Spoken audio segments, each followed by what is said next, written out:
And testing one, two, three. Hello, everyone. I see horses here as always. Good afternoon, all. May the Lord bless and protect. Same to you too. So, hello, everyone. I'm here with the Thunderous One, uh, who's, as everyone knows, a great favorite here on the channel. And thank you, Thunderous. How are you today? Fine, thank you very much, Lloyd. Good to be with you and spend the closing hours of the week in your company and discussing some of our favourite subjects. Certainly, Yeah, with news that's been happening over the week. yeah. Thunderous. When I met you, you spoke about atheism in a way that I'd heard nobody speak. You had a knowledge of the topic that I learned a great deal from. I mean, you taught me much about atheism. I also learned from Thaddeus.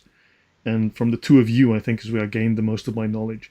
But you have a particular perspective, and yeah, we were just chatting before this on my talk on that I did this week called "Atheist Materialism is Scientific Paganism."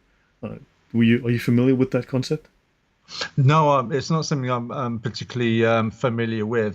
Certainly I recall our discussions from years ago about atheism, and I think thank you for your kind comments. I'm sure Mr. T would say the same, but you've taken it to another level, a level that I hadn't considered before. So Well, I thank you for mean, your kind words, but you've gone on another level beyond where I was with it. true, but still, you were able to speak to the common man in a way that is just natural and easygoing. And hello, horse, and hello, dragon. Good to see you both. Um, Yeah, I think with myself, what it was, when you consider the way that the world is today and everything that's happening in it, there has to be sort of like a foundation for it to move forward. If you look at if you consider the letter abbreviation salad, that has stifled a lot of people's movements as far as their thinking is concerned, their freedoms mhm. of speech, their opinions and whatnot. Um, there has to be sort of like a foundation for that to be legitimate. So when you look at atheism, however people want to describe atheism, um, in my opinion, in my estimation, when you speak to an atheist and you ask them about the origins of man, the origins of the universe, the periodic table as such, their default will be Darwinian evolution. So for me, they are not atheists, they're Darwinian evolutionists. So when you start, That's yeah. sorry, go on. Go no, go on, please. Yeah. So when your premise is Darwinian evolution, what you've basically done is you've removed all objective morality from the equation. You've reduced human beings to be nothing more than a mass of atoms and cells. You're nothing more than a combination of the periodic table. Within Darwinian evolution, stroke atheism, or what I call Darwino-atheism, you have no free will. You cannot even account for consciousness because those things are not material. If those things are not material, then logic dictates that everything is subjective then in how you view the world. This is a reality for some atheist promoters. For instance, Richard Dawkins, I put two videos on my channel previous, or on my current channel actually on there now, Hmm. where he actually says there's no such thing as free will, and your purpose of life is what you subjectively make it. So Okay. that's the same thing that Sam Harris says, and many other atheists like Daniel Dennett and others. Free will is an illusion, but not only that, they go beyond that. Hello, Lilo Main, Just Janice, and Tom Yokai, Spiritual Warfare. Welcome. They go beyond the idea of free will being an illusion. They actually But state that personality, character, the self is not only an illusion but a delusion. It is matter having a delusion because it's a metaphysical concept. It's not just matter extending into space, which is what materialists believe. And what are your thoughts on that? well, it's, it won't make any sense because if your premise is a lie, all you can ever do is lie and sound clever with your lies in order for it to make sense. I mean, for how on earth would the periodic table know that it needed to create the illusion in order for the mass of cells that is now existing that needs an illusion in order to live its life? No other creature has that. They go by instinct, but the human being doesn't. You see, the thing is with law, or free will. This is where the paradox comes in. Without law, you have no free will, or without free will, you have no law. The law, or in a sense, godly law, is the very definition and, if you like, point where you can demonstrate your free will. You either choose to obey or you choose to disobey. That's the point. That's the point of free will. We choose to obey God or we choose to disobey God. Without Interesting. that law there is no free will. The free will is the law is a demonstration of our free will and our obedience. It's really quite simple. But so by removing free will, what they're suggesting is that you don't have free will, you don't have character, you don't have make moral choices. Everything that you're saying and doing in your life is nothing more than the process of chemical reactions within your brain. How on earth does that make sense? Right, yeah, I'm sharing my screen to you, Thunderous.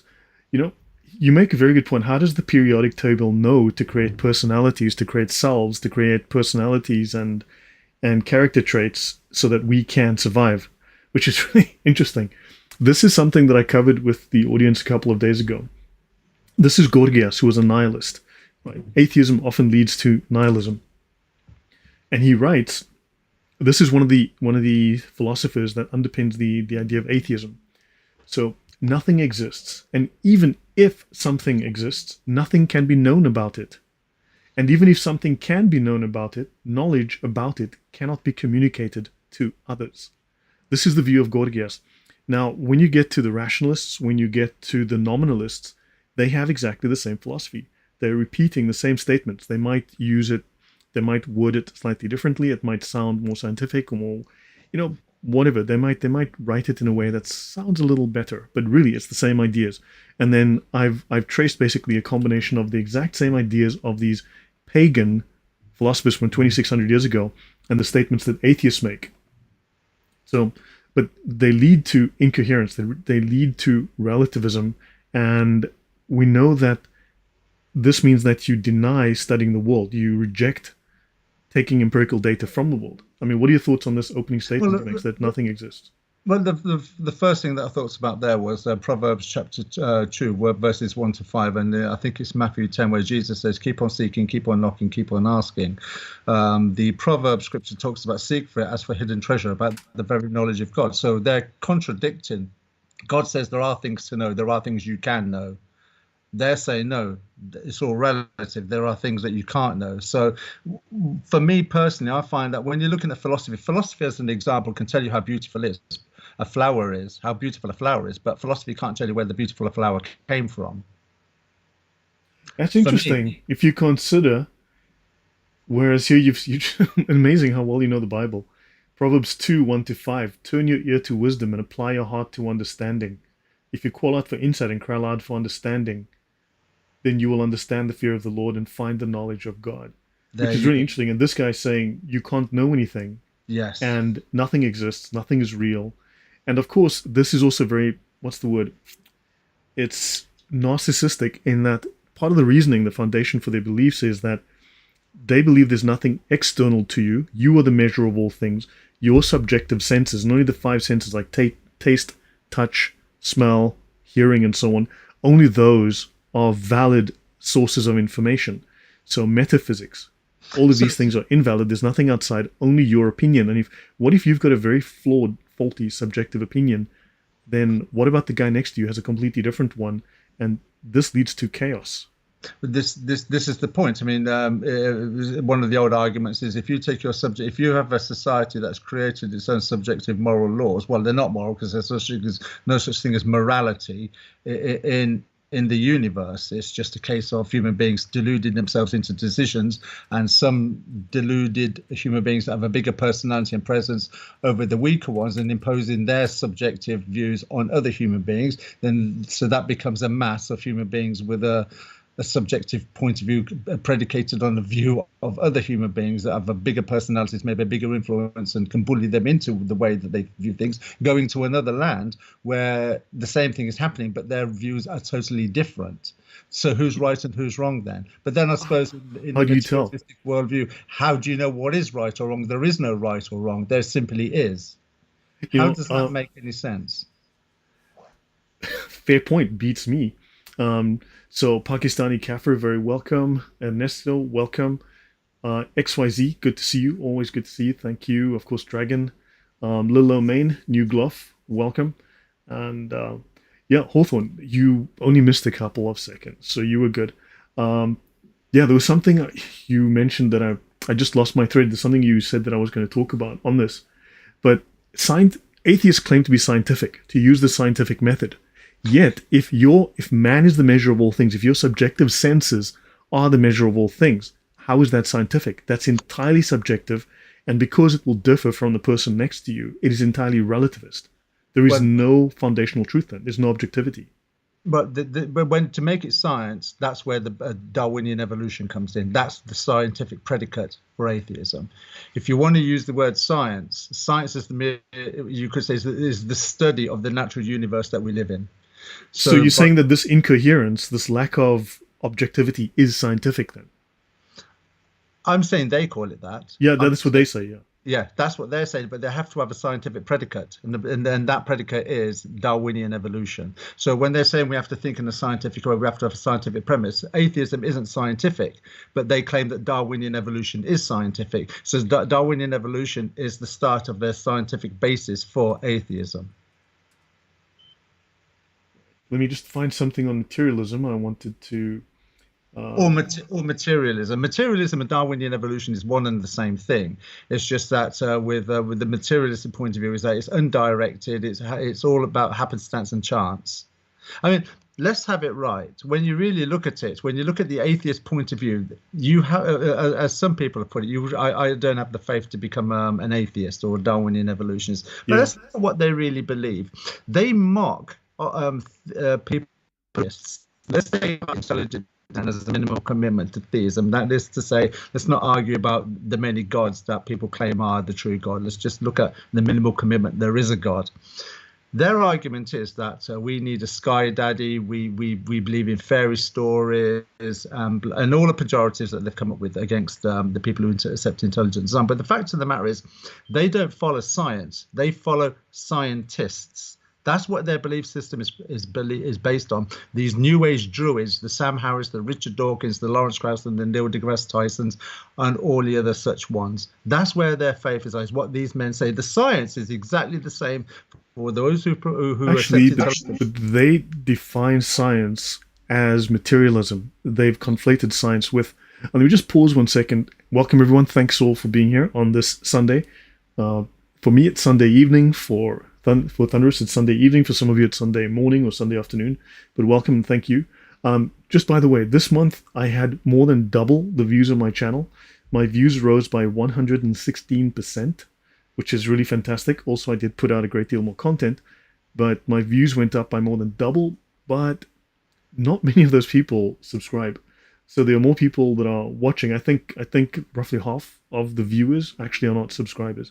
I would really love if those who are viewers would also be subscribers. So take a moment, please, to subscribe and hit the bell for those notifications. It really does help my channel grow. So my channel is growing, but if all of those who are viewers would become subscribers, I would have a significantly larger channel. So I'd appreciate that. So, and thanks all. Good to see you. And you've been sharing. Yes, man, thank you. Yeah. Also, I've been putting out a lot more content, and I'm planning lots of work also on philosophy, just thinking, what is good thinking? What is part of our heritage? If we look back at our ancient heritage that we've inherited in terms of reason and logic. And so at the moment, I want to sort of go back into atheism and also looking through what is called the synthesis of all heresies, this modernism. And I want to examine over the next couple of months the different heresies, the different incoherent ideologies that make up this new modernist synthesis, and all of it is traceable to pagan ideologies, pagan ideas, pagan philosophies that are clearly, I mean, they're pagan, therefore they're primitive, and none of this stuff is actually scientific. So atheists are dressing up old ideas from 2,000-3,000 years ago purely for the denial of God. And it's not just the denial of God, it's not just the denial of God's moral law, but it is also from a denial of the logos, of logic. So there's something else there. They reject the way of thinking that Christians should have, which is to use reason. And we obviously have to balance reason and faith. We have to find a synthesis of the two so that our faith is grounded in reason and reality, but that our reason is not dry and sterile, but also supported by faith. It's like, as I mentioned once before, imagine you have a boat and you're on the ocean, right? You have either sails or a rudder.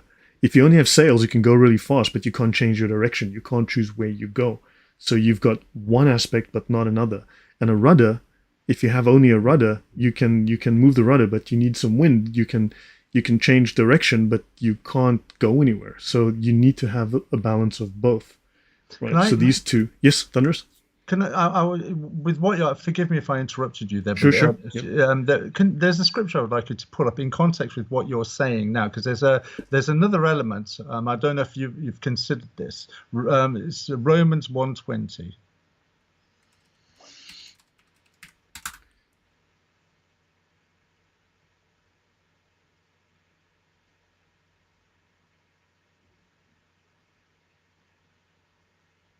So here we are.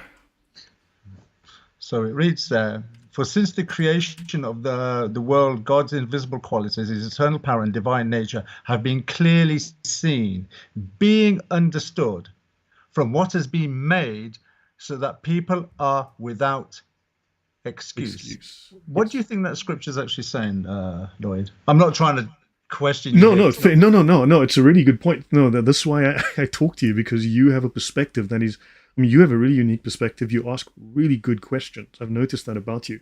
But this is saying that remember, if you go back to the Middle Ages, you have the scholastics. They spoke of there are two ways of knowing God. There's faith and there's the book of nature, right? Nature speaks of God. Nature tells you that we were created, that there is design, that Yes. we have a creator that made these things. There's order, there is logic, there is reason, there is coherence, there is consistency. So this tells us that nature speaks of a creator. Absolutely. So it says, for since the creation of the world, God's invisible qualities. So the invisible qualities will clearly be love, wisdom, power, so on and so forth. His eternal divine nature have clearly been seen, being understood. So that's looking at the information, as you've correctly said, looking at taste as an example. The human being, when you look at a dog can eat the same food day in, day out, week in, week out, month in, month Mm-hmm. out. Or animals do that anyway. All of the animal kingdom do that anyway.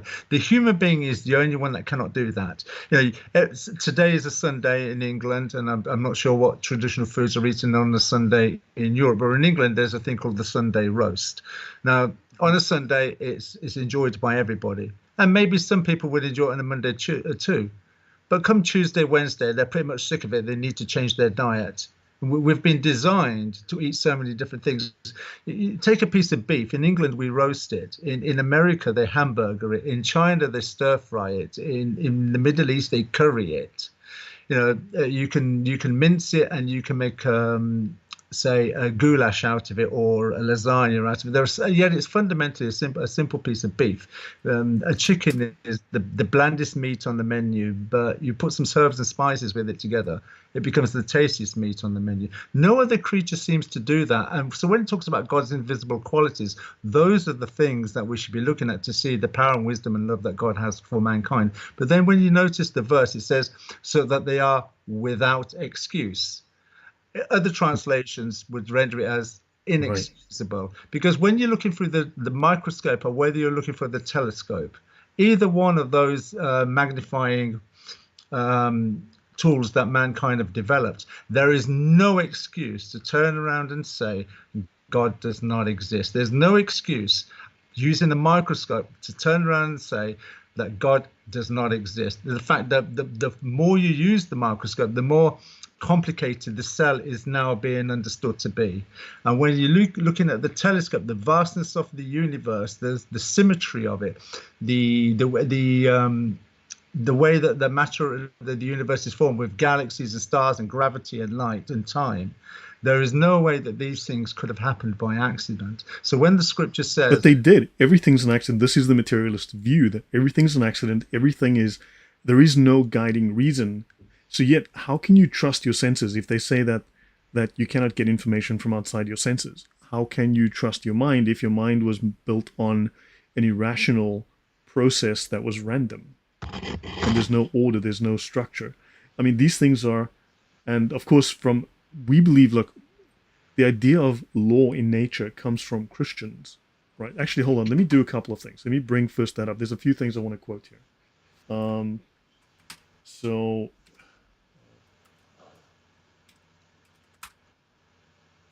actually, no, I need to find the word lawgiver. So let me do that first.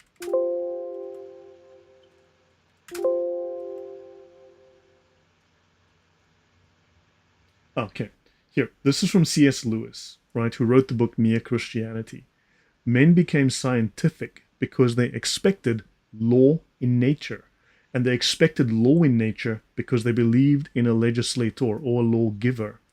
So the idea of the laws of nature, although atheists claim that, that is a Christian idea, because Christianity was not paganism. Christianity believed that God was coherent, that he had set the world in motion. If a clockmaker, if you want to use that analogy, and there was logic and order and reason behind this, and therefore we were able to discern that reason, and we had to apply our reason. So they had the faith that they could apply their reason and understand the world, and that's why the Western civilization became so powerful. And they expected law in nature because God is a lawgiver. Would you agree with that statement, Thunderous? Absolutely, because when you look at word association and you use the word law, the byproduct of law is order, law and order. Yes. If people Yes. are obedient, Actually, very true. Yeah, you're British. You should know law and order. Yes. Yes. So what we see in the universe and what we see within nature is order, because there are laws and parameters that have been put in there that cannot go beyond the mathematical equations of the realm that they exist in. For instance, that we use physical law, or we use the law of gravity, the law of light, the law of chemistry. All of them operate within certain parameters and fine-tuned. Yeah. I'll That's add why one you more. have order. You're right. No, yeah. There's this one more quote that I want to add. Just a couple of things I want to get through, and then I'll hand over to you again. This is a quote from Pope John Paul II. Science can purify religion from error and superstition. Religion can purify science from idolatry and false absolutes. Each can draw the other into a wider world, a world in which both can flourish. I mean, that's a really powerful statement. They're speaking here of science and reason and faith operating together, right, supporting each other. And now there's something else I want to mention. We bring up a different quote. This is Khalil Gibran. So I believe he was a Mennonite Christian, or he's a Lebanese Maronite Christian, Maronite Christian or something, from the Lebanon. He was Lebanese American. He wrote a beautiful book called The Prophet. And it's worth reading. I think it's just great poetry. But this is where he speaks of the confluence of reason versus logic. And so, well, let me read this. Your reason and your passion are the rudder and the sails of your seafaring soul. If either your sails or your rudder be broken, you can but toss and drift, or else be held at a standstill in mid-seas. For reason, ruling alone, is a force confining, and passion, unattended, is a flame that burns to its own destruction. Therefore let your soul exalt your reason to the height of passion, that it may sing. And let it direct your passion with reason, that your passion may live through its own daily resurrection, and like the phoenix, rise above its own ashes. I would have you consider your judgment and your appetite, even as you would two loved guests in your house. Surely you would not honor one guest above the other, for he who is more mindful of one loses the love and the faith of both. Your thoughts on that, Thunderous? Well, it reminds me of the scripture in Jeremiah where it says that the heart is more desperate and treacherous. Who can know it? So it's kind of like your emotions and your reason have to be combined in the decisions that you make moving forward in life. If you go with one or go with the other, then you tend to make a decision that's not really going to be well-being for you. Particularly if you go with your heart. The world says go with your heart, go with what your heart is saying. But the reality is that the scriptures teach us our heart can deceive us.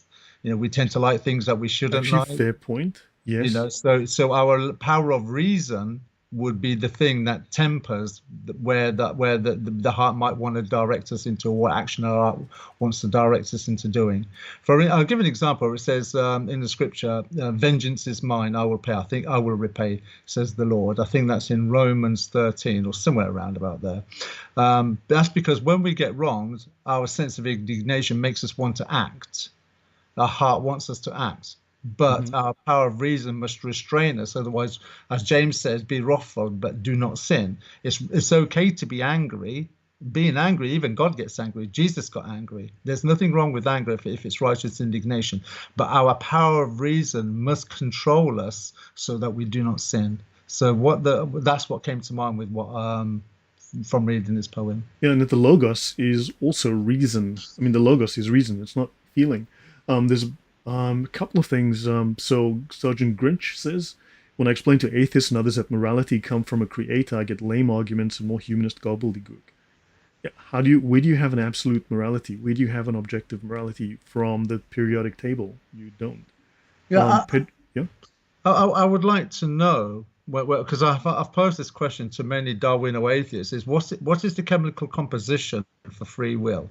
Or if you can say that rape is wrong, even though rape is quite prevalent in the natural world, can you give me the chemical composition? Because you've just said it's wrong. Can you give me the chemical it's not composition? matter extending into space. They're utilizing thought. Thought is not matter extending into space, which is really so materialists, as I discussed, materialists are utilizing metaphysical concepts like logic, mathematics, the idea of science, right? Thoughts, and yet they are violating and going beyond the realm of materialism, of matter itself, when they make their claims about materialism. So yet they have to escape outside of materialism to claim that materialism is true, and they claim that they don't exist, and they want to then tell you that you don't exist, that you're an illusion. How does one self go and tell another self that they both don't exist? Ask an evolutionist. Yeah. The thing is, you see, for me, if everything is just material, my counter argument is if everything is just material, can you tell me why do you think it's wrong? Because you're a married man. Well, first of all, I normally say to an atheist, well, why did you get married? That's a religious ceremony. So you've gone and contradicted your own worldview by practicing a religious action, because it was God that ordained the marriage arrangement. There's no requirement in Darwinian evolution for you to go to an organization or a body and turn around and say, we are now man and wife. There's no requirement for that. So why did you do it? The only reason you've done it is because it's a social construct out of religion. So you've got to. Sorry, you broke up there, Thunderous. Can you repeat that? Sorry, you broke up for a few seconds. And she's a good looking woman. I can see your wife's over there. She's a good looking woman. I'm a good looking guy. She's giving me the eye. What's wrong with me going over there and formally inviting myself for her to come and spend the night with me? Why would you have a problem with that? If there's no such thing as free will and everything is just predicated on chemical reactions, I can see that your wife is looking at me and having a good chemical reaction, looking towards me, wanting to know if I'm having good chemical reactions towards her. So why do you have a reaction that's negative towards the two positives that your wife and I have with each other? And why is it wrong? Why do you consider the actions of your wife sleeping with another man wrong? What is the chemical equation for that? The reason why they can't, really good question. The reason why they can't come up with any moral answer from their own worldview is because when you look at the scripture, I think it's in Genesis 1:26, where it says, let us make man in our image according to our likeness. It's because all human beings are made in the image of God. So our sense of right and wrong, good and bad, come from within the psyche of the human being that we've inherited from God. God is the one that's given us. So the atheist can't understand why he thinks certain things are right and certain things are wrong, because he can't rationalize that down to the periodic table, because there's nothing beyond the material. So they have to come down to the periodic table, but they can't rationalize it unless they can come up with a chemical equation as to what is the chemical creation, how much, say, oxygen, nitrogen, and gold and sulfur do you put together, or other elements maybe, to say that there you go, that's what. That's the chemical equation. You drink some of that, then you'll know that rape is wrong. Or that part of the brain that releases these chemicals in that composition is what's telling you rape is wrong. They can't Sergeant Grint asks, if your wife is sleeping with another man, is that the Big Bang Theory? Well, the interesting thing with the Big Bang is this, right? And there are many versions of it, only from the Darwinian atheist point of view. You look at they mock, going back to what I was trying to say earlier, when they mock the creationists, yet we believe as creationists that and it's a real science, that if you have enough energy, you can create matter. So that gives us an explanation where the physical universe came off, that the outside of the physical universe, there is a being that has enough energy that can create matter. I think the book of Isaiah talks about due to the abundance of dynamic energy. Yet the atheist will tell you the universe came from nothing. Anything, how can you say that is the very definition of magic? Yeah, that is true, but also that is superstition, and but also, again, it's a denial and rejection of anything that would lead to God. I mean, something Exactly. I noted here was in psychology, materialism denies the existence of the very subject that psychologists claim to study, which is the mind and consciousness. Take someone like Daniel Dennett, who denies the existence of the mind. The mind is merely an illusion or delusion that, and Sam Harris holds the same view of matter. So somehow chemicals colliding, like chemicals sloshing together, right? Chemicals mixing or atoms colliding create your emotional and mental states and your thoughts. So those are purely the acts of, under physical laws, atoms colliding. There is no underlying metaphysical structure or overarching metaphysical structure that's guiding that. There is no soul. It's the denial of that. So what is having this, it's just, it seems incoherent. It seems completely The thing incoherent. is, you see, the thing is, then they can't turn around and say, when a person goes into a building in America and shoots a lot of people dead, like a mass killing, why would they say that's wrong? Because if falling in love in No, San under Marx, no, sorry, under Darwin's law, technically that would actually improve the human race. Don't forget, World War I was I covered this when I discussed Darwin recently. My last two episodes on Darwin, I went through that in detail. Darwin said that when you kill off the weakest ones, you improve life, you improve the human improve race, the yes. human race. So therefore, the Germans who adopted, and the Germans, Darwin states in his own words that the Germans are the ones who adopted his ideas and would become the future bearers and the future promoters of his ideas when the Germans did the first genocide 14 years after Darwin wrote his book. And then World War One, that was a purely Darwinian war. And if you read the history of it, and I know it's not covered in school or university, but the Germans are stating we are doing this for Darwinian reasons to make life better. We are murdering millions of people to improve human life on Earth. Oh, absolutely, because that's where they wanted to get rid of the disabled, the feeble-minded. They didn't want them to breed and produce more offspring because they would breed faster than, say, the purebloods, as far as their worldview is concerned, and therefore the lesser bloods, if for want of a better phrase, or the ones that don't fit the eugenics mantra or mandate, would outbreed those that are the chosen breed then. And Yeah. that's where, so they wanted to remove them out of society so that the world was only filled with the people that are also the, what's the phrase? Okay, I'm trying to think of the phrase, the master race. I suppose is Yes, yes. one of the Well, phrases Hitler, they use. few people realize Hitler states in his own words. I mean, they try to bill him as a Christian, right, as much as they can. But the Catholics, for instance, voted heavily against him. The Protestants voted for him. If the Protestants had not voted for Hitler, he'd have been nobody because he would never have achieved power, right? Where can we? So Basil, get that if you have a look in my Darwin series, the last two episodes of Darwin.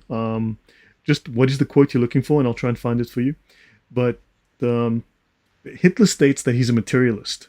Okay, he admired Nietzsche, and Hitler states he's a materialist.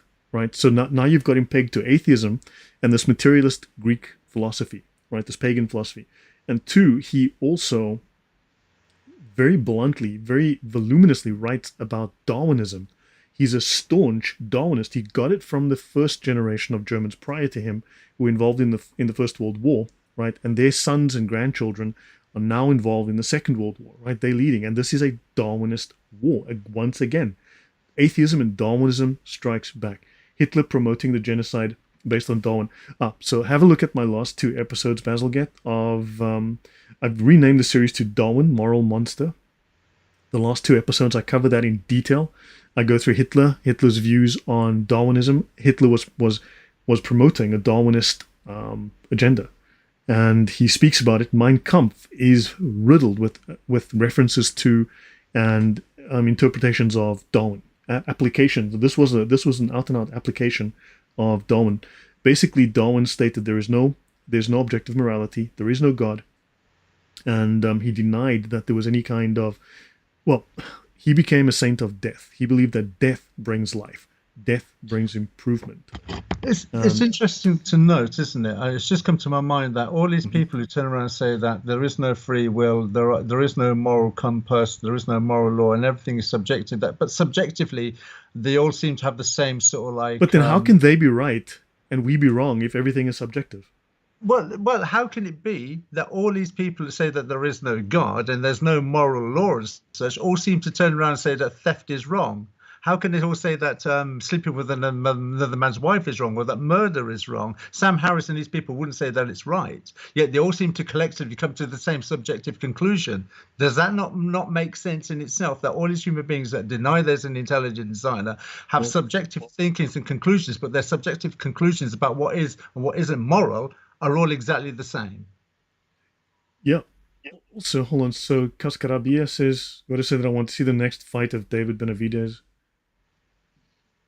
Okay, so Cascarabias, that is completely irrelevant and off topic. Let's talk about the topic we're discussing here. Um, on this point, something few realize about Plato, right? Plato is one of the philosophers that also underpins a lot of these ideas through history, and he writes the Politeia, right? And it says here that Plato legitimized state socialism. Few people realize. Now, we always get told Plato is one of the great thinkers of history, and all other philosophers are just a footnote to Plato. Of course, they don't tell you Plato was also very much into totalitarianism and social control. Plato actually had a very dark side. And when you go through these people, so somehow they forget to mention that the people who promote Plato in the academia obviously want to promote these very same ideas like totalitarianism and social control based on their ideas. But he also says that philosophers were called the righteous and the saints. And if you look today, that these scientists are the saints. Philosophers became scientists. Natural philosophers, what we called them back then, are what we call scientists today. They were the great thinkers. And of course, now they've simply taken on this whole idea that, and within the context of Plato, they are the righteous ones. They are the saints. So therefore, these scientists are the righteous ones. And Plato designed an ideal state whose main purpose is the perfection of man, like the Übermensch under the Nazis. Then, of course, you've got the perfect socialist man and woman under good old Marx and Lenin and Stalin et al. And Plato held the opinion that the state can fulfill its pastoral task within the framework of a state socialist form of organization, because you've got all of these, these uncontrolled random atoms sloshing around. Well, you need to control them with a state that will shepherd them into the right direction, because you can't have randomness going on. Yeah, and therefore, by definition, if they're serving as saints, then they're serving as gatekeepers to what they consider knowledge is. Then. Yeah, and yeah, there was a few other things that I was going to mention. Someone spoke about free will. Okay, so hold on. Let me close. Let me see where this is going to go. Oh, another thing. So the term cosmos, I hadn't got this far yet, but we live in an optimistic universe, right? We believe that there is a great, loving, kind God who has a plan, who wants you to do well, who, if life has been unjust to you, there will be justice. If life has been unfair to you, ultimately there will be fairness. Ultimately there will be recompense. Ultimately there will be reward for your faithfulness. Whereas in atheism, you have a chaotic universe, and I'll cover this probably on Tuesday. I'll probably do the second episode of this, right? So the Greek concept of cosmos refers to an ordered, harmonious, and purposeful universe with beauty, structure, and rationality in the universe. Very much a Christian view as well. It suggested that there were objective principles of order and harmony that governed the universe. Now, this is in contrast to the materialist atheist view of chaos, which implied randomness, disorder, and meaninglessness, which is, would you agree that, Thunderous, this is the Darwinian view, and this is also the Sam Harris view, this is also the Richard Dawkins view, this is the Four Horsemen of the Apocalypse view. This is exactly that. So what you've got is you've got an orderly cosmos, day and night, the planets going in their orbits, right? So what you've got is, now, philosophy, science, mathematics, and art are attempts to understand and to embody, to describe the cosmic order. This is why religion created these what we call domains of knowledge: philosophy, science, mathematics, because they believed life wasn't irrational, the universe was not irrational, and therefore they created these, including poetry, art, architecture, to celebrate, to explore, to define and understand the beauty and the order of the universe. Whereas what you have is, you've got, right, you've got these atheists, materialists claiming there is no order, everything's irrational, nothing is planned. Yet, by the same token, they contradict themselves by having, for instance, materialist, so historical materialism, like with Marx, that there is a purpose, a higher purpose that you've got to have, like Hegelian dialectic and all of these. So they contradict themselves all the time. But you've got a purposeless, nihilistic view of the universe versus one that says there's beauty. And look, as Christians, you need to understand your faith and people with a theological view of the world. They created these domains of knowledge, not these idiot atheists who just created chaos. I'll talk about that more on Tuesday. Your thoughts, Thunderous? No, absolutely. The thing that I was just thinking of then is that I'm reading the book The Long War Against God again, and what came to my mind as you was reading that paragraph off. Can I just read a paragraph from this book, if I may? Right, so I'm reading from The Long War Against God. It's written by Dr. Henry Morris, and I'm taking this from page 161 under the subheading The Mysterious Role of Charles Lyell. I'm just going to read the last paragraph. Okay, it is worth noting that almost none of the leaders of this evolutionary revival had been trained as scientists in the modern sense.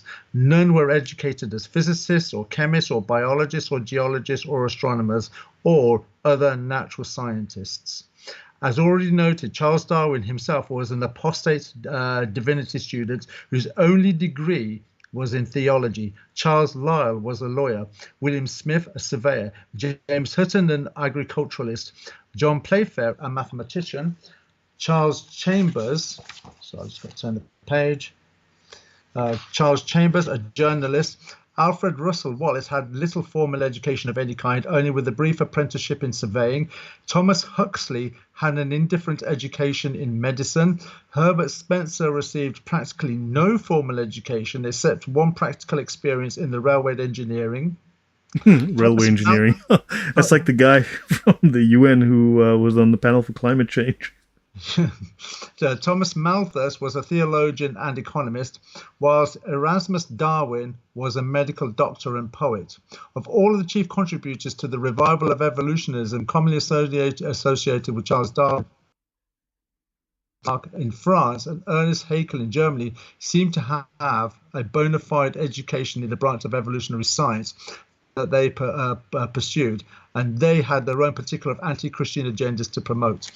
The point that I'm trying to make is that when you consider that what you're saying there, for instance, that the whole scientific community, it portrays itself as people of knowledge, particularly in the Darwinian side of trying to explain how life came about, that it is science, it is scientific to believe these things, when the reality is the whole scientific premise of Darwinian evolution and atheism had been built up by men with no scientific qualification at all. You have a good point. I just want to mention something here. Again, I'm going to refer to the Catholic Church because if we refer to the First Baptist Church on the corner of 1st and 3rd in Philadelphia, there's like 19 members in total, so it's not like they're a representative sample, so we'll go with this. This is a Wikipedia page because there's one other topic I want to ask your opinion on as well. This is a list of lay Catholic scientists, and these are people who have actually contributed to the development of science throughout history. Right? These include, now, Catholics. Galileo Galilei, René Descartes, okay, we'll talk about him another time. Louis Pasteur, Blaise Pascal, André-Marie Ampère, right? You would know the word amperes, you know what that is. Charles Augustin de Coulomb, Pierre de Fermat, Antoine Laurent Lavoisier, okay, Volta, Augustin Louis Cauchy, Pierre Duhem, blah, blah, blah, a whole bunch. Christian Doppler, okay? Then you have to have a whole list from A to Z. Now, I thought that Christians don't have reason. So let's have a look of this list of scientists that have contributed. Like Matteo Realdo Colombo, just to pick a random guy, discovered the pulmonary circuit, which paved the way for Harvey's discovery of circulation. He's a Christian, he's a Catholic, and of course Catholics are pagans, of course, that's what everyone says. And Christians are unreasonable, is what atheists say. And yet these people somehow are using their reason and logic and education to contribute to science. And there's going to be more names here than atheists, for sure. So atheists just love talking absolute poop all the time. Oh, your thoughts on that, Thunderous, before I go to the next absolutely. point? I've heard this argument so many times to the point I've bored to sobs. that atheists and Darwinian evolutionists turn around and say, no, there's no such thing as a scientist that believes in God, when the greatest list of scientific achievements that we live with today are from the minds of people who believe in intelligent design. And whilst we're on this subject, I'd like to bring people's attention to a guy I've been following for about 3 years now, maybe 4, and his name is Dr. James Tour. Yes, yes, I watch him all the time. Yeah. Yeah. So then, as well as I do, is there, in the modern field of chemistry, how many men would you say are as knowledgeable as science in that field? Very few. I mean, he's in a league with maybe 3 other people in the world. Yes, and yet he is destroying all 10 of the major league abiogenesis scientists that are in the world. So that is, for those who don't know, Dr. James Tour is a chemical engineer, and he is leading the argument against, or rather he's asking the question, can you explain how these cells, or how these proteins and the DNA and RNA all came together to form the first cell? Yeah, he is destroying these atheistic materialistic arguments. I mean, Absolutely. He's saying that he's talking about design, and it's very strong argument. It's a very strong argument. It reduces the argument that chemicals came together in an organic soup, undirected chance, can ever have come together to form the first cell. It is absolute perverted thinking to ever consider that. Now, he's very strong and very passionate in the way that he speaks, and he probably couldn't. No, we may not have the science. Oh, we clearly don't have the scientific understanding that he does. But to listen to a scientist challenge the scientific community by calling them out, and he actually calls them out as liars for lying, to say that the first cell could have formed by now. He's an organic chemist. So Horse is asking that. Pedro says no, Lloyd. They're all closet atheists. You're back, Thunderous. Yeah, your connection drops in and out sometimes. Oh, I don't know what's causing that, so I apologize. It happens. Guys, just to remind you, this last month, I had 116% more views on my channel. So my channel views more than doubled. However, my subscriber count barely ticked up more than usual. Actually, it didn't at all. So yeah, for those of you who do watch the channel, who do consume the content, I'd appreciate your subscription. That would really help the channel get the content that I make out to more people. And something I want to ask you, Thunderous, another topic I want to introduce. So Greek philosophers in the 6th century BC analyzed the laws governing the cosmos and developed a mechanical, deterministic worldview, right? So they wanted to claim, now remember, this is in violation of the prevailing, shall we say, theological worldview, because few people, right, Marx's idea is promoted as an economic system, right, a system of economics. However, it is not a system of economics. It is a system of theology. Marx was a theologian, not an economist, right? Marxism is a theology, not a system of economy. Now, also, it's a system of moralizing, right? So he's got his whole system of theological, that's his theological system. But the same token, atheism is a theology. You can call it an atheology. These people were standing against the view that there's order in the cosmos caused by a mind greater than the cosmos that laid it down, that set the rules and set it running. Now, they perceived cosmic laws as mandating all action, but physical laws.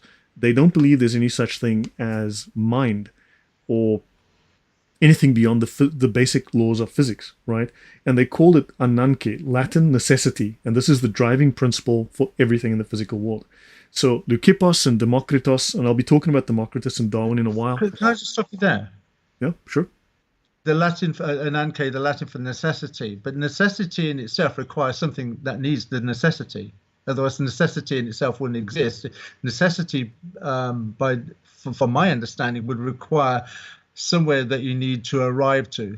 Hence, isn't that a contradiction of the idea that life is purposeless, and yet somehow they've now injected purpose, a telos, a purpose, an end game for the universe, which they claim is progress, upliftment, from different stages, moving from one level, the primitive, up, up, up, and then eventually you go through from primitive superstition, you move to religion, and you get rid of religion because that's also just really primitive superstition, and then you become atheistic scientific.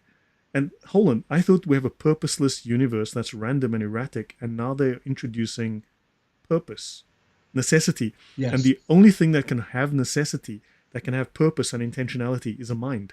How does matter, how does a brick have intentionality? And how does it know where it's going? If it's an inanimate object and it doesn't have any sense of direction, it's not self-conscious, it's not alive, it doesn't have free will, how does it know where it's... Does a brick know that it's a brick? Does a brick know that it's inside a wall with cement above and beneath it? That brick could does be your brick aunt. You could be dissing your cousin, dude. Does a slice of bread know it's a slice in a loaf? Second, please. Does it know it's going to go to the toaster? Does it know it's going to have butter and jam smeared on there? So how does it know where it's going for it to have anything to necessitate its necessity? So yeah, exactly. I mean, these are questions that they don't have answers to, as much as they would like to lie and tell you otherwise. Well, that's where gatekeeping comes in, because they hide behind this. It's supposed to know as authoritative gatekeepers, so they hide behind their titles, they hide behind their academic achievements, in order to project a thought on those that maybe, this is why you'll hear it from Muslims as an example. They will, when they find that the argument is becoming weak on their part, they'll say, well, are you a scholar? What qualifications do you have? Don't Muslims ask the same question? It's the same thing with science. When you're talking amongst the science, well, what qualification do you have? What academic achievement have you received?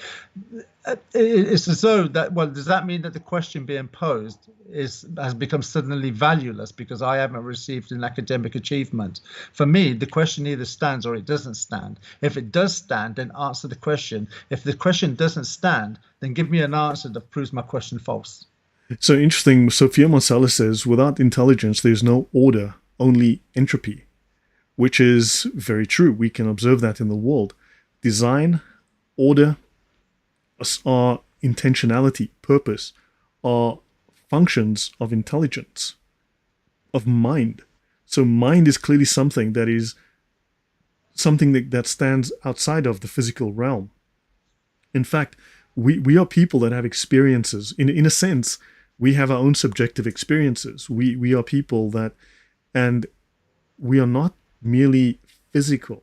Clearly, we're not merely just physical, right? There's something beyond merely the physical. We're not just matter extending into space. And these atheists have it completely wrong. Let me add one more point, Thunderous, because we're approaching the hour mark, and I don't want to go too much over that. But I want to get your thoughts on this. Leucippus and Democritus attributed ananke, or necessity, as the driving force behind the movements of atoms in their descent, thereby introducing determinism into atomism. So in other words, everything was made of these little particles called atoms, right? And these atoms would clump together on the basis of things like their shapes, right? And this created, these are random things. Therefore, you can have no universals. I've discussed in the past with the audience. A universal is like, when you see a dog, you know it's a dog. You know it's not a chicken. You know it's not a rat. You know it's not a cat. You can tell. Even if it's a Chihuahua or a Great Dane or a Saint Bernard, you can tell it's a dog. There's a dogness about it. There's something dog-like about it. That is the universal, this quality of dogness. Now, the particular type of dog it is, that's something particular to the dog, right? That's that particular thing. But you can see the dogness. So now those are universals, and these atheists and these materialists deny universals. Now they're saying that the movement of atoms, so that's why when these atoms clump together in a shape, it's just an accident, kind of, right? And therefore there's no universals, it's just an accident that these things all made the same shape. But here you've got determinism. Now you've got this atomic determinism, this based on physics, just matter sloshing into matter. Then you've got someone like Calvin who states, hold on, we have no free will. And please, if you're a Calvinist, read Calvin. Please do me a favor, go actually read John Calvin. I don't care what John MacArthur says about Calvin, because, good God, John MacArthur is an idiot. But please just read John Calvin. John Calvin says you have no free will. All right? Let's be blunt. So does Martin Luther. Martin Luther says exactly the same. You have zero free will. Now, Now you've got these atheists, these materialists, who are anti-Christian in the extreme, the opposite of God, against God, saying that there's no free will. And you've got these theologians saying the very same thing. How can you square that circle? And also they say here that the atom's fall is dependent on chance, which is something that these atheists also say. Chance happens. You know, Darwin said it, others atheists said it. Chance happens, and that's why you have some variations. But your thoughts on that, please. Well, chance. It seems strange that the chance doesn't go beyond the parameters. There are laws keeping those parameters within there. So, for instance, you mentioned the word, dog. A dog is a dog is a dog is a dog. Whether it's this dog, that dog, or that dog, it's not a cat. It's not a chicken. But so how does chance have parameters that don't go beyond outside the realm of the species that it is then, or the type that it is, when Scripture actually teaches us according to their kind? So how do they equate for that then, if everything is just by chance? Right. Pedro Jr. says very, very interestingly, Frank Turek always says, how does an acorn know how to turn into a pine tree instead of an apple tree? That's the telos of nature. Sorry, yeah? Well, I was to say, but that's following a law. That's following a program that it won't become an apple, or it, but that's or it purpose. won't become an apple. But think that is actual purpose. Does a brick have a purpose? A brick does have a purpose, but the purpose for the brick is being placed there by the one who made the brick in the first place, and for the use that he's going to have it for. He makes the brick for a purpose. The brick has a specific design. But does the brick itself have a mind? Because purpose means, I mean, the fact that the tree has a purpose, an intention, right, an intentionality, means it's being driven somewhere by a mind that created it, or it has a mind or some kind of purpose. There's some kind of life to it. For that purpose. Yeah. Yes. For that purpose. And the purpose for, say, the apple tree is to provide fruit and nutrition for something that is created, that knows that created being requires nutrition and sustenance. That's brilliant. Yeah. And it's a cycle that repeats itself. Hence why the seed dies, goes back in the ground, and with a program produces another kind according to its kind that repeats the pattern of producing fruit all over again. Would you agree that only a mind can produce a program? Only a mind can make predictions? Only a mind can produce a plan? Absolutely. Chaos can't do that. The thing is, when they're talking about things falling out and parts coming together, forming a sum or a whole, you see that's like asking to put a hand grenade in say a sand, and expecting the same explosion or the same pattern of the explosion every time you repeat the experiment. It's not going to do that. It's going to be chaotic, because the angle of the mass of the sand that's there, or the angle of the hand grenade, essentially, you're not going to get. An explosion is a kind of chaotic thing to happen, but you're not going to get exactly the same results every time that you use a hand grenade. It's going to be different every time. So what I don't understand is, and if it atomizes just atoms coming together, how can they expect the same thing to be produced every time then, if it's just chaos? I want to go back to you because I was a little distracted, but I want to ask you again in terms of what is the difference between the theological view of having a lack of free will, of pure theological determinism, versus this literally pagan and now supposedly scientific atheist determinism. I mean, these are all three the same thing. They have the same end point at the end of the day. You have no free will. Everything's determined. But what is the difference between this? What's your thoughts on that? Again, without putting you on the spot, I'm just curious to see how you would describe this and see, because that's not the Christian view. I don't see any difference there. I think they're anti-Christian. Nicodemus wants to test the hand grenade in sand theory. Yeah, I want to see if I can throw a hand grenade in a junkyard and build a car. Yeah. So you don't see any difference there at all? No. So how is that Christian then? You know, I mean, I really have to wonder, how is this Christian? There this is nothing Christian about that. Aren't Christians supposed to be different to pagans? Well, what I don't understand is where it turns around and says there's no space for independent human agency or moral judgment. So why did the God put in settle Adam in the Garden of Eden and say, do not eat from that tree of knowledge of good and bad? That was a moral argument or a moral case of law there. And they made a choice to violate that. Yeah. Exactly. Actually, really, I mean, seriously, you make me think as well. You also make me think. And you also said, if you eat from the tree, you will die. So there's the judgment. There's a choice. Yeah, there's a consequence. There's punishment. reward and punishment for moral And it was choices. individual action. So your individual action from eating that tree, which was the law, will result in that judgment. Very interesting. Fair point. So hopefully the audience is picking up on that. Should we take one or two audience questions? So for the audience, we'll be happy to take one or two questions and then call it an evening, because I don't want to go more than an hour on these. Also, I'm not available Wednesday, Thunder. So maybe when are you available next, so we can schedule the next one? Sunday. Next Sunday. Yeah. Okay, that would work. Yeah. So yeah, men can get pregnant. Yeah, that's where we've ended up now. That's where we've ended up. That's just the bastardization of language. I mean, you can put incoherent ideas together in a grammatically correct fashion. That is possible. It doesn't make them true. The fact that you can express something well doesn't mean that the thing is actually true or accurate. So, any audience questions we'll take? Yeah, sorry, Thunderous? But with what Tom, what's his name, Gokai Tom is Gokai, saying, yeah. I would just I would turn around and say that whatever you're seeing in the world today is a deliberate attack on the Bible. For instance, take the argument for abortion, where the world is now saying that it's okay to have abortion, that you're a couple of cells. Well, the Bible says in the book of Psalms, you saw the very embryo of me, and in your book all its parts were written down. The Bible makes clear who created in the beginning male and female, whereas now you're being told you can decide what sex you are, you can decide if you're a male or female. Don't let your genitalia determine what you are now. So those are just two examples of many examples where, for instance, drag, that the world would tell you under diversity being inclusive, it's okay for a man to walk around wearing women's clothing, but we know that's something that yet again the Bible quite clearly condemns. So there are a lot of things that we're seeing in the world today. They're not attack on Islam. They're attack on the theological moral laws that are brought about via the biblical narrative. So everything that you see in the world today, my attitude is, I wonder what they're challenging in the Bible to make them think that is okay now.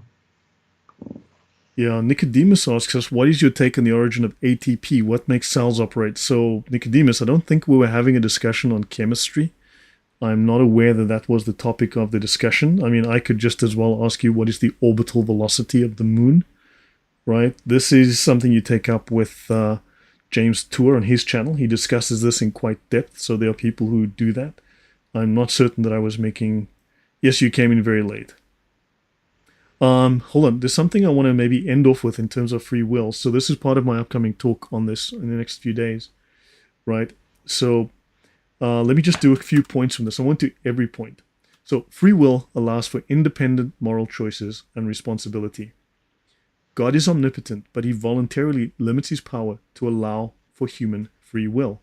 He doesn't override our free will. Otherwise, we would be moral puppets. We would have no control, right? So necessity and determinism are subject to God's will, not independent forces that limit his power. We have the freedom to accept or reject God, to do good or to do ill. So our destiny relies on the free choice to accept or reject, right? The offer of salvation through Christ. So now the future is open and undetermined until we make our choice. Now, God does not operate based on arbitrary chance or on randomness. Right? This is a pagan idea, and these atheists are pushing a pagan idea. So there are mysteries in God's will. We don't understand his will, right? He allows evil to happen. He allows things to happen, but he has an ultimate purpose and a plan. But now what's important is here. Free will. In Christianity, humans have moral responsibility because they have free will to make real choices, not because their actions are determined by necessity, chance, or arbitrary destiny. Free will is required for love, morality, and meaning. Determinism destroys these, and you have no choice. There was no actual value to what you did. You were simply a puppet in a script, in a play, like a cartoon character. If strict determinism is true, there is no basis for justice, there is no basis for fairness, there is no reward, and there is no punishment. Justice requires moral responsibility. If our choices are determined, we have no moral responsibility. We are just programmed. So we have no free choice. You cannot hold someone morally responsible for actions beyond their control. So justice is destroyed. Fairness requires free choice and moral responsibility. You cannot reward someone for actions they did, just as you cannot punish someone for the actions they did. if everything was dictated by just physical laws beyond their control. So people must make free choices that lead to consequences, and determinism destroys this as well. So determinism allows for no free giving or receiving of love. It destroys the conditions that make love possible. Determinism eliminates the foundations of justice, fairness, purpose, meaning, and love. Also, the concepts of justice, ethics, and love evaporate without free will.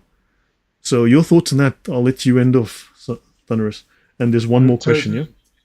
Yeah, I totally agree with all of the points, and that is a subject in itself that we can discuss, where I can bring out a myriad of scriptures for probably each point raised there with reference to free will, and examples in the biblical narrative where God has stood back and allowed free will to take place, even though it's gone badly for the person or good for the person, where he has not got involved at all in the choices that human beings made. I mean, even when God has chosen certain people and he's allowed them to carry out their free will, and it's gone against him. And I'll give an example: King Saul. King Saul was the first king that Yahweh chose for the nation of Israel. Then later on, God says he regretted he made Saul king. Now, that's an example of God, with the points that you brought out there, of God allowing free will to take place. And it wasn't determined. The fact that he allowed Saul to be king, then Saul made choices that even God himself regretted making him king. He didn't regret making Saul king as such. He regretted the decisions that Saul had made. Very much like a parent. A parent doesn't regret having children, but a parent can regret making the decisions that they've made that affect them adversely.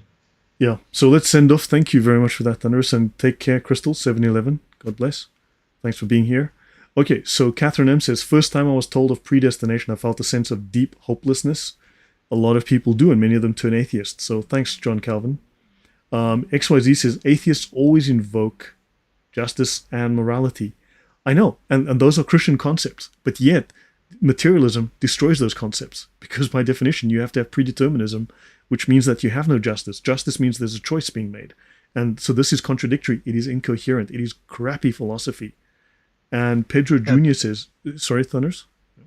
I was going to say, on the only XYZ, atheists always invoke just immorality. Just think of it this way: they can't help but do it because they're going against the psyche of the human nature, which God has put in there. Genesis 1:26, let us make man in our image. And I think it's Romans chapter 2, where it talks about wherever men that do not have law, they do the will, because it's written on their hearts. I forget how the scripture goes, but it's in Romans chapter 2, where it talks about human beings carrying out law that was written on 14 and 15. Oh, there you go then. That's the scripture. Yeah. The requirements are written on their hearts. Yep. There it is. Their conscience bears witness. That's the one. Yeah. Yep. Excellent. Someone mentioned that earlier, which was quite nice. So I put it up. One of the people watching put it up. And let me just finish this last one. Pedro says, do you think Calvin and Luther denied free will to escape accountability from their own sins, like I didn't do it, God did? Yes, actually, I do. Luther had serious mental issues, the guy who had problems. Calvin, I believe, yes. Yep. Thunderous? I also think it seems to be a natural inclination of some human beings as well to turn around and blame God, because when Adam sinned, and God took him to account, the first thing that Adam said was, well, it was the woman that you gave me that did it.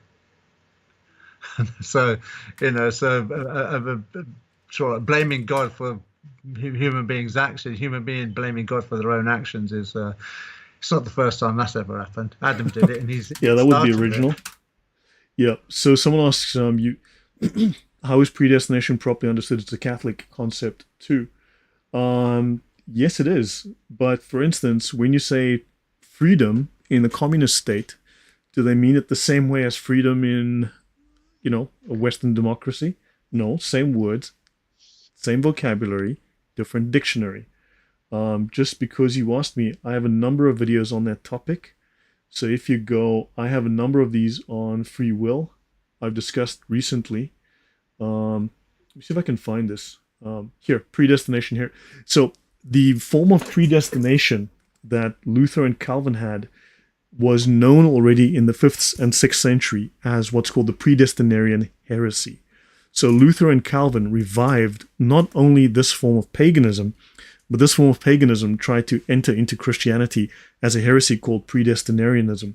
So I have various discussions here on, you can see Calvin's own writings confirm double predestination. This one, what is the role of Satan in Calvinism? So I've got several videos on this. Okay, so just so you know, I've got this here. So I have this discussion here.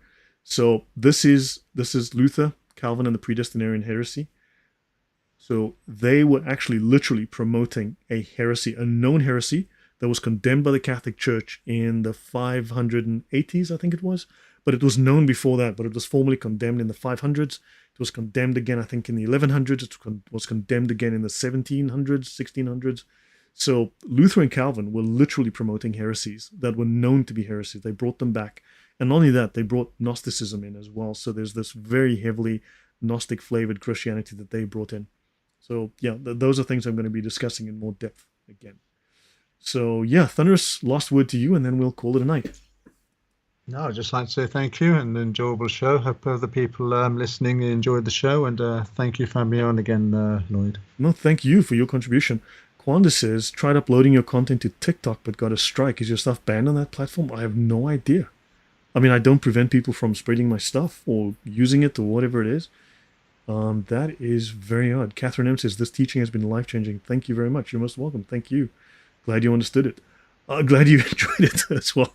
No, Thunderous, thank you. Always a pleasure. So yeah, we'll meet again in a week. And thank you very much for the time that you spent on this. And thank you to the audience. Guys, so if you do like this, please also subscribe to Thunderous. And also do like, share, subscribe. Thanks very much, guys. We'll need to call it a night. And we shall see you soon, probably on Tuesday. Take care, guys. It was the Bye-bye. Islam KKK video. No wonder. Okay, so don't spread that one. KKK is a bad word for the left.